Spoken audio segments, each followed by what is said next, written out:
Hola, ¿qué tal? Bendiciones, bienvenidos a mi canal. Esto es Torah en Corto, mi nombre es Joel. Y bueno, en esta ocasión cambiamos de locación.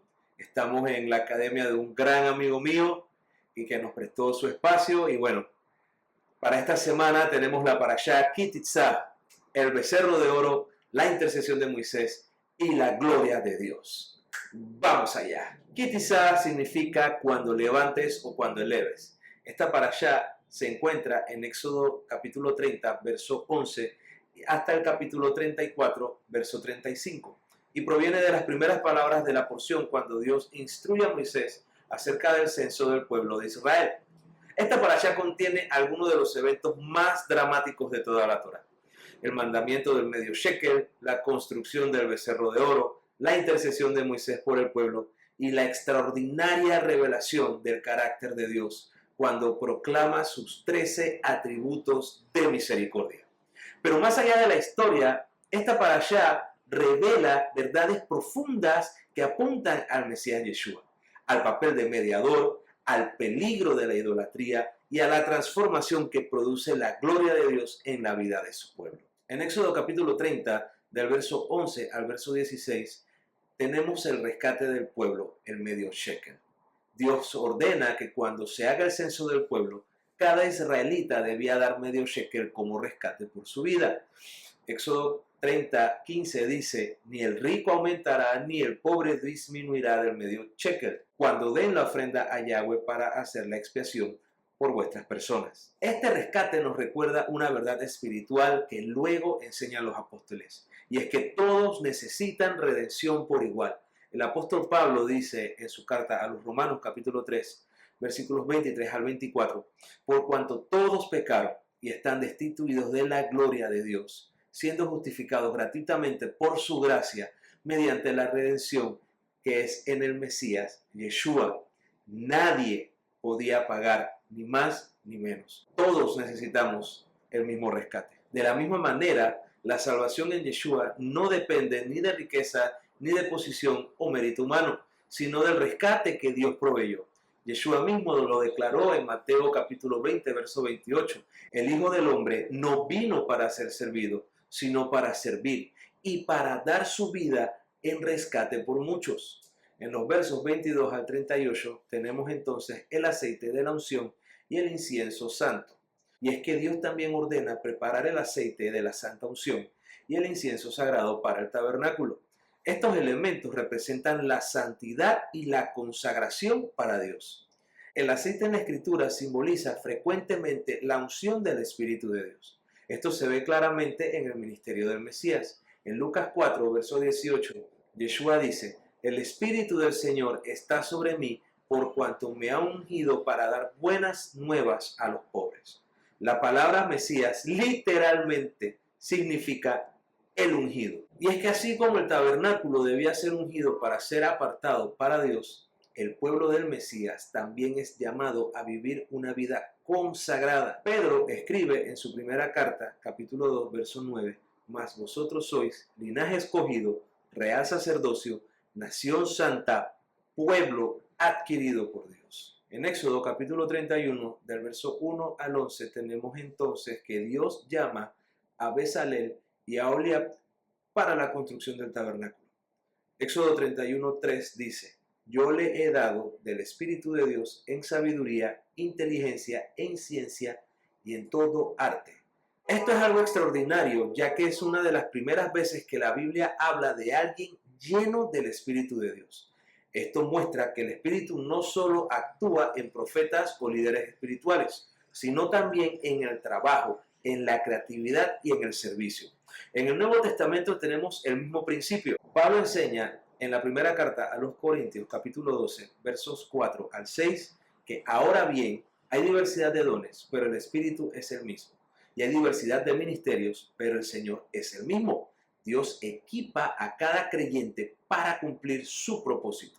Entre los versículos 12 y 17, entonces tenemos el Shabbat como señal del pacto. Y es que Dios recuerda nuevamente la importancia del Shabbat.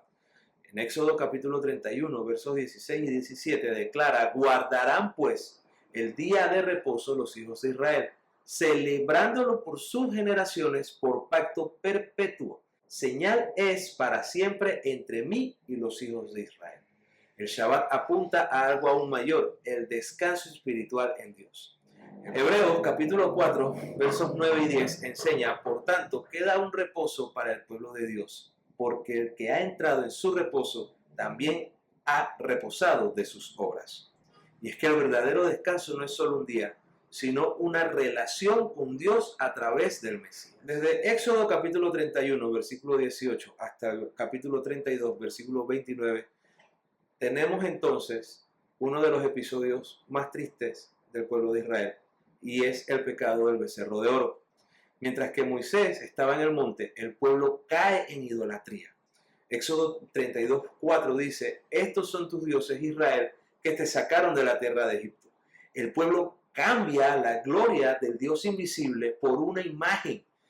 Esto mismo denuncia Pablo en su carta a los Romanos, capítulo 1, versos 22 y 23, donde dice, profesando ser sabios, se hicieron necios y cambiaron la gloria del Dios incorruptible en semejanza de imagen. La idolatría no es solo adorar estatuas, es reemplazar a Dios por cualquier cosa que ocupe su lugar en el corazón. En Éxodo capítulo 32, versos 30 al 35, tenemos entonces la intercesión de Moisés y podemos ver el corazón de un mediador. Y es que después del pecado del pueblo, Moisés intercede ante Dios. En Éxodo 32, 32, Moisés le pide al Señor que perdone ahora su pecado, o sea, el pecado del pueblo, sino que le quite ahora su nombre del libro en el que él está escrito. Y es que Moisés estaba dispuesto a sacrificar su propia vida por el pueblo. Esto prefigura al verdadero mediador. La primera carta a Timoteo, capítulo 2, verso 5 dice, porque hay un solo Dios y un solo mediador entre Dios y los hombres, Yeshua HaMashiach. A diferencia de Moisés, Yeshua sí dio su vida para salvar al pueblo. Hebreos capítulo 9, verso 15 declara que así que por eso es mediador de un nuevo pacto. En los capítulos 33 y 34 del libro de Éxodo tenemos entonces la gloria de Dios revelada. Y es que Moisés pide algo extraordinario. En Éxodo 33, 18 encontramos que Moisés le dice al Señor, te ruego que me muestres tu gloria. Y Dios responde proclamando su carácter. En Éxodo 34, versículos 6 y 7 dice, y pasando Yahweh por delante de él proclamó, Yahweh, Yahweh, fuerte, misericordioso, piadoso, tardo para la ira, grande en misericordia y verdad. Y es que aquí Dios revela su corazón, justicia y misericordia. Esta misma gloria se revela plenamente en el Mesías.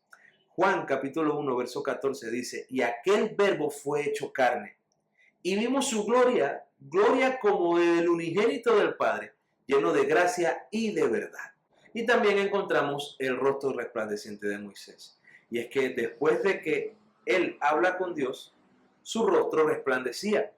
En Éxodo 34, 29 encontramos que la piel de su rostro resplandecía después de haber hablado con Dios. Pero el apóstol Pablo explica que esa gloria era temporal.